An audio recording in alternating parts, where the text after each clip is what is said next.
يعني كل حسمها بدري واحنا لسه. المصري بيعمل معجزة ويفوز على سيمبا تنزاني 2-0، وخلاص بنسبة يعني تقدر تقول 80%، 85 90، خلاص قطع أقدامه في نص نهائي الكونفدرالية.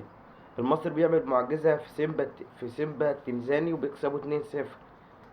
2-0 سيمبا التنزاني الأول من المرشحين إن ياخدوا الكونفدرالية. المصري بينهي على أحلامه خالص وبيديله 2-0 على أرضه.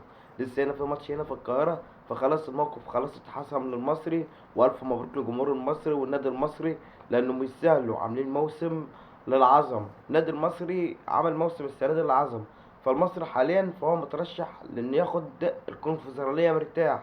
انت بتتكلم على فريق سيمبا من ابرز المرشحين ان ياخدوا الكونفدراليه. المصري بيديله 2 على ارضه في تنزانيا، متخيل؟